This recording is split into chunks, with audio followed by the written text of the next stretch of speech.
Dito sa Papa Dudut Stories, ikaw ay hindi nag-iisa. Kapag uuwi tayo sa probinsya, madalas nakakaramdam tayo ng nostalgia.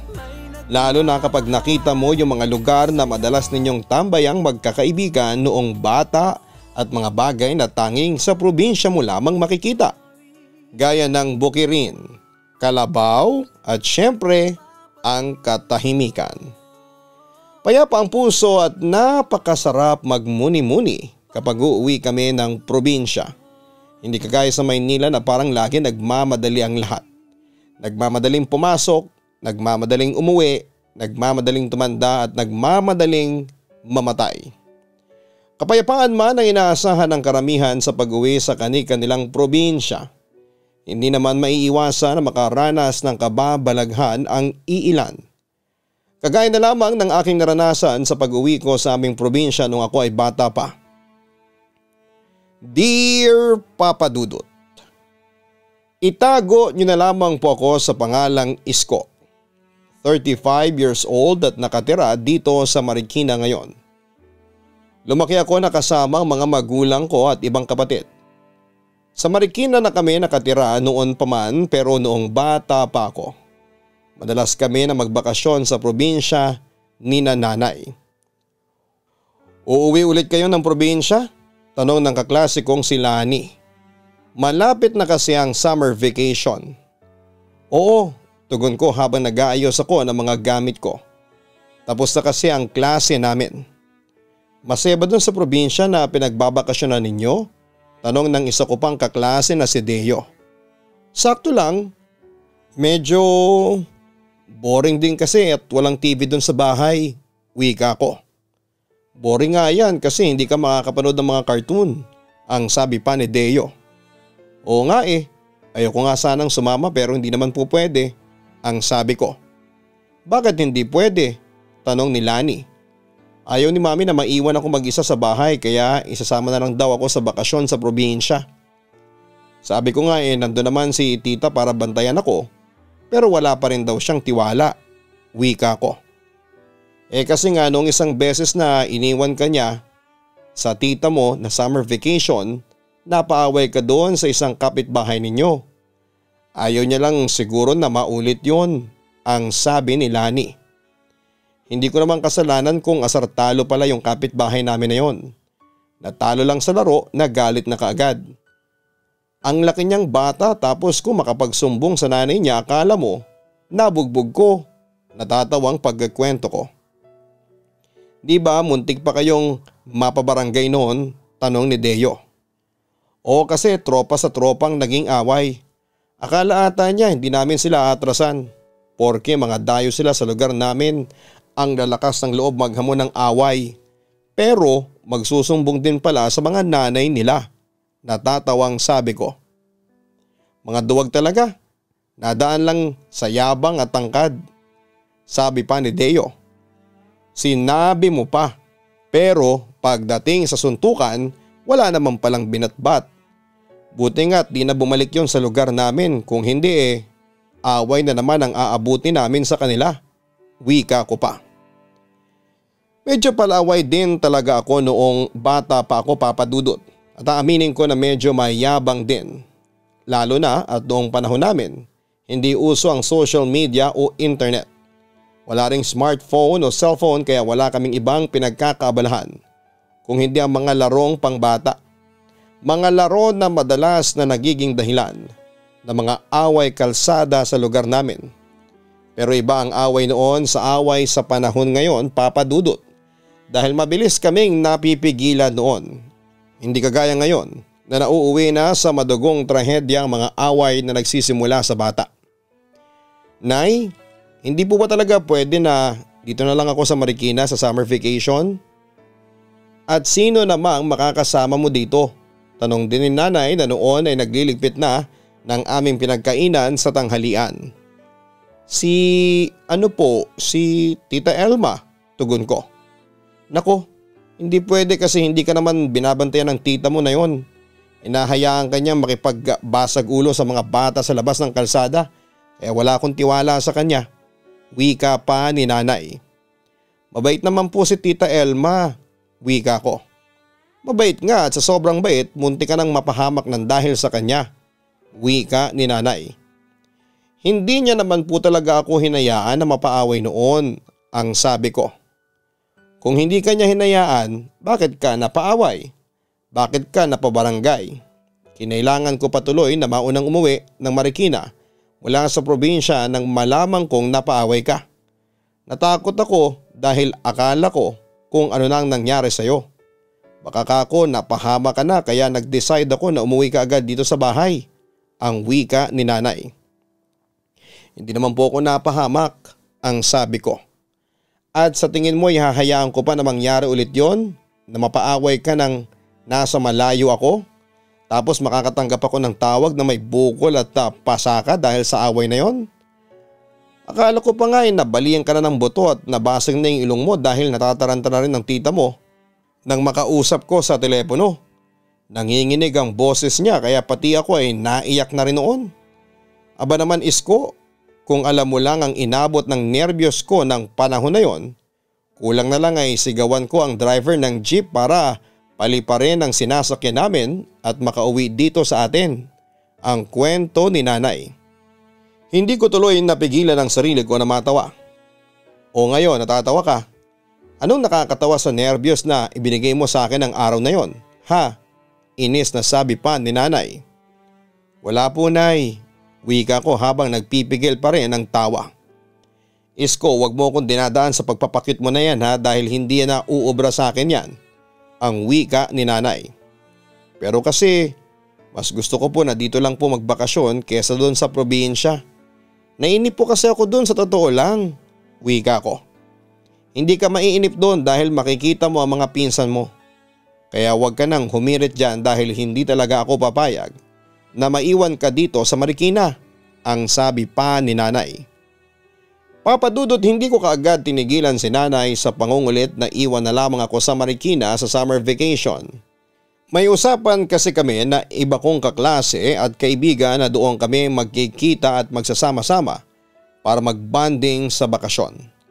Ang dami na naming plano na food trip, tambay at iba pang pilyo na gawain ng isang kabataan na kagaya ko. Kapag naiwan ako sa bahay ay malaya kong magagawa ang gusto ko. At walang masyadong bawal talaga. Kaya naman kinulit ko pa ng kinulit si nanay pero hindi rin talaga siya pumayag na maiwan ako sa Marikina. Kaya naman dinala ko na lamang ang mga bagay o laruan na pwede kong gawing libangan sa oras na magbakasyon na kami sa probinsya. Bakasyon ng 1999. Papadudot nang umuwi kami ng probinsya para sa kasal ng aking tita. Sakay ng isang karag-karag na jeep ay binaybay namin ang napakahabang daan para lamang makaabot sa kasal dahil abay ang aking kuya at ang pinsang kong si Ate Zai. Laro lang ang alam ko noon kaya wala akong masyadong pakialam sa kasal. Pagdating namin ay hinanap ko kaagad ang mga kalaro ko para ipagyabang ang bagong biling robot ng papa ko. Halos taon-taong kaming umuwi sa probinsya kaya't kaibigan na namin ang mga bata doon. Isa nga sa mga batang yon ay si Narciso. Pisot ang tawag sa kanya ng mga taga roon. Pero hindi niya gusto ang tinatawag siyang ganon kaya Nars ang tawag ko sa kanya. Noong panahon na yon ay wala akong masyadong alam kay Nars. Madalas lang siyang nasa bahay ni na Lola dahil sabay-sabay kaming nanonood ng Ghost Fighter tuwing hapon. Tandang-tanda ko yung araw na huling nakalaro ko si Nars. Pagkatapos naming manood ay pumunta kami sa likod para magkwentuhan. Ako, si Nars, si Andre at ang pinsan kong si Jason at Pong. Una, puro tungkol sa Ghost Fighter lang ang usapan namin. Napunta sa mga paboritong laruan hanggang sa nauwi sa nawawalang pusa. Nawawala kasi ang pusa ng kaibigan naming si Andre. Hindi naman daw ito lumayo kaya't nagtaka sila nang hindi na lamang ito nakauwi. Napansin kong tahimik si Nars pero halata sa mata niya na may gusto siyang sabihin. Nagdadalawang isip lamang siya o pwedeng tatlo pa nga dahil hindi talaga siya mapakali sa mga kilos niya. Panay ang tingin sa amin pero bigla ring babawiin. Magsisimulang magsalita na kaagad ring hihinto. Naiinis na natatawa ako kasi parang nabibitin ako sa gusto niyang sabihin. hanggang sa banggitin niya ang mga katagang may sasabihin ako sa inyo. Pero promise ninyo sa akin na atin-atin lang to ha. Wala kayong pagsasabihan hanggang sa tumanda na tayo, ang wika ni Nars. Bilang bata ay umuo ako kahit na wala naman akong balak tuparin ang pangakong yon. Gusto ko lang marinig ang sasabihin niya. Hindi ko alam kung chismosa lang ba ako pero syempre curious ako sa gusto niyang sabihin sa amin. Kitang-kita ko si nanay na kinakain yung pusa ni na Andre. Puro dugo yung bibig niya pagkatapos. Sa napakahinang paraan ay halos hindi narinig ng iba yung sinasabi niya. Hindi ko alam kung matatakot ako o matatawa. Seryoso ang mukha niya na may bahid pa ng takot o kaba na nagbibigay sa akin ng pagdadalawang isip na maniwala. Parang gusto niya na maniwala kami sa sinasabi niya. Pero sa kabilang banda ay may bahagi pa rin ng sarili ko ang kumukumbinse sa akin na tawanan ng sinabi ni Nars na hindi yun totoo kaya dapat na hindi ako kabahan o matakot. Iniisip ko rin kasi na nagpapatawa lamang siya at binasag lang niya yung kwento ni Andre na gusto niya lang din na maging bida sa kwentuhan namin ng mga oras na yon. Ayaw niyang magpatalo kaya nag-imbento siya ng sarili niyang kwento na makakakuha ng atensyon namin ng mga pinsan ko. Pero maya-maya ay dumating ang nanay ni Nars at piningot siya. Ikaw talagang bata ka? Kung ano-ano naman yung mga sinasabi mo, sigaw ng nanay niya. Aray ko po nay, nasasaktan po ako. Palahaw naman ni Nars. Masasaktan ka talagang bata ka kasi kung ano-ano naman yung mga iniimbento mong kwento. Wika ng nanay niya bago bumaling sa aming magpipinsa ng tingin.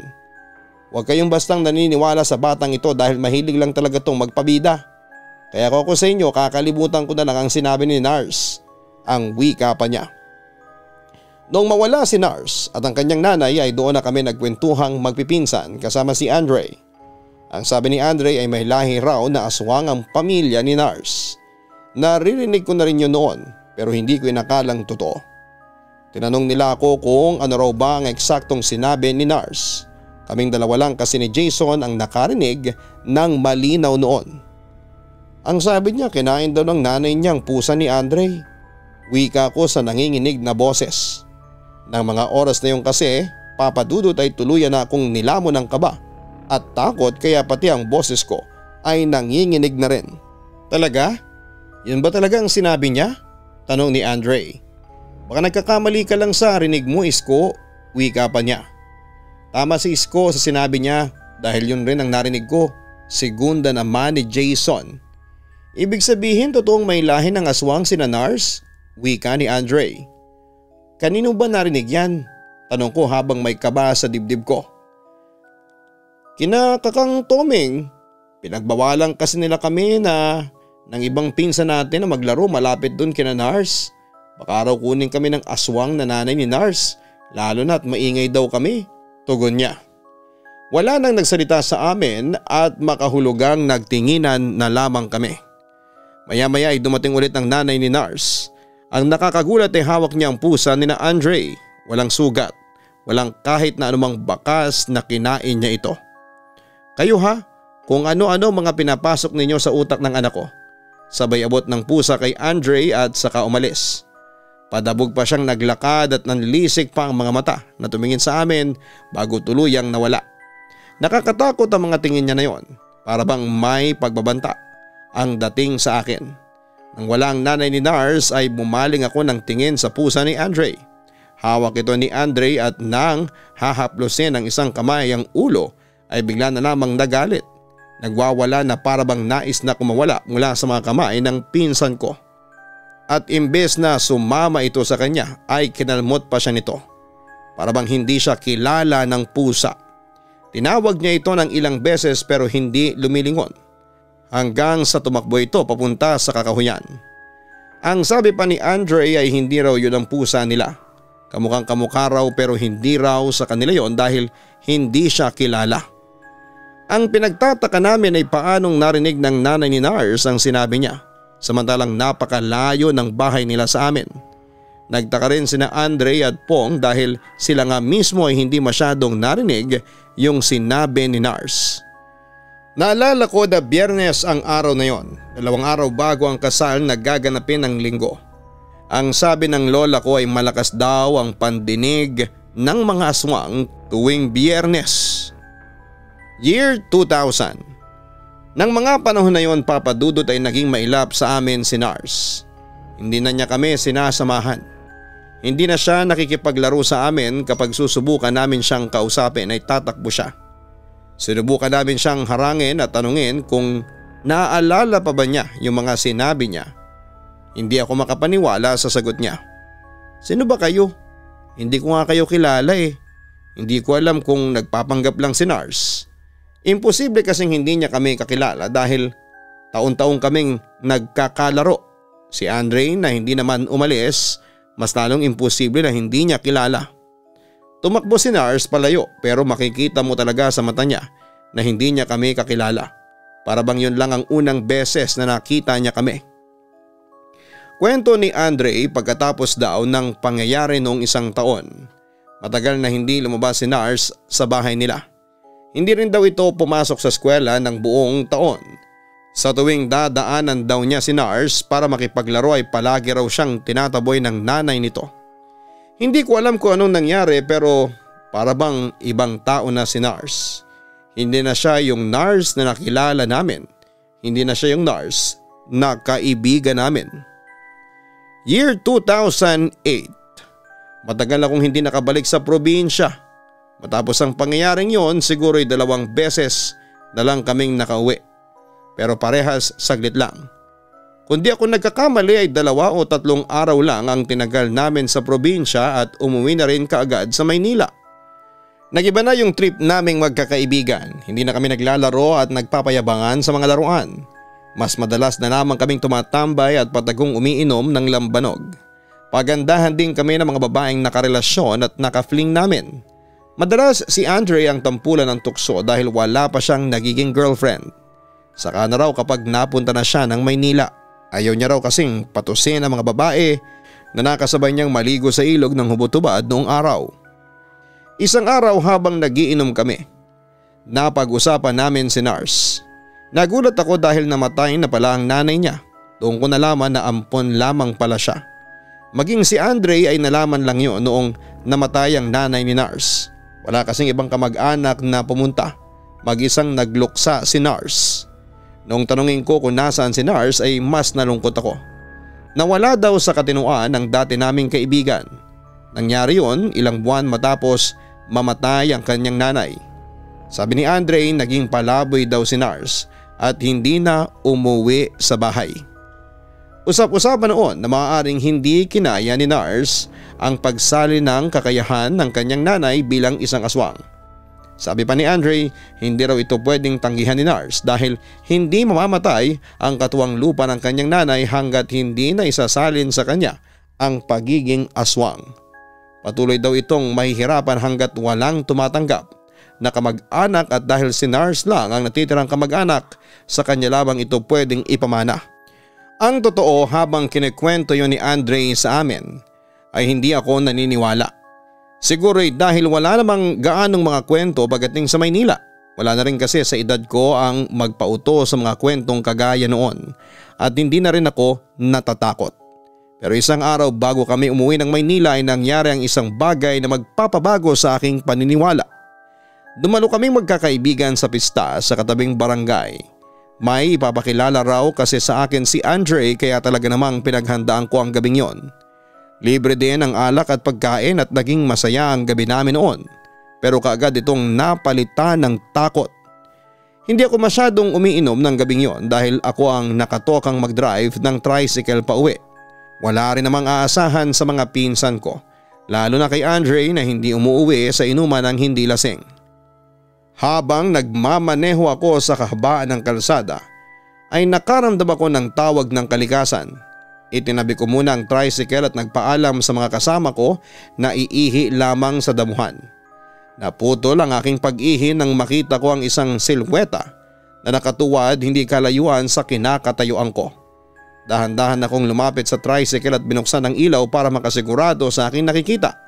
Tumambad ang isang taong grasa na may nginangasab na kung ano. Napatingin ito sa akin at doon ko nakita ang hawak niyang pusa na duguan.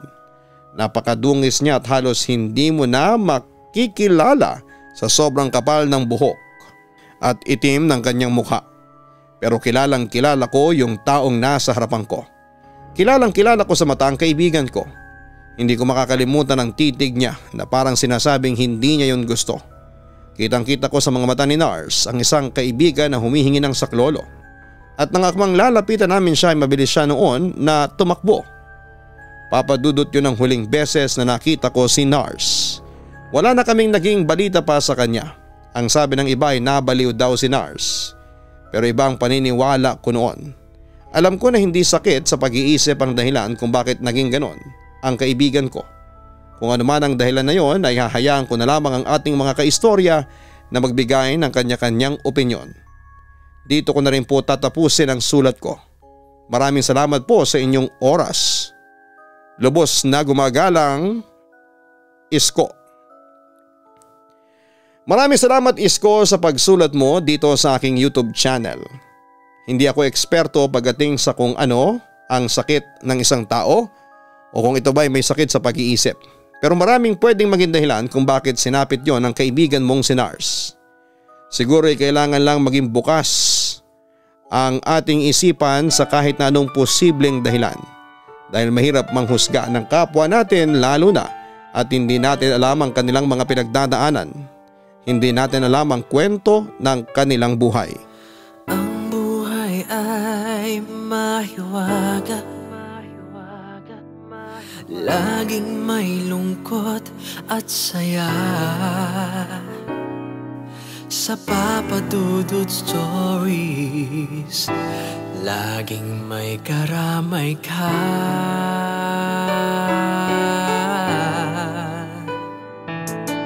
Mga problemang kaibigan, dito ay pakikinggan ka. Sa Papa Dudut Stories, kami ay iyong kasama. Dito sa Papa Dudut Stories, ikaw ay hindi nag-iisa.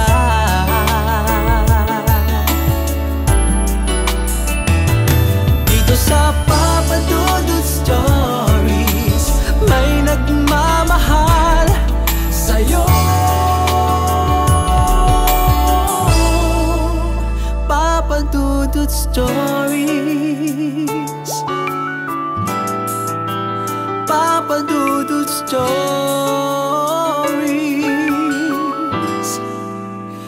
Papa Dudut Stories.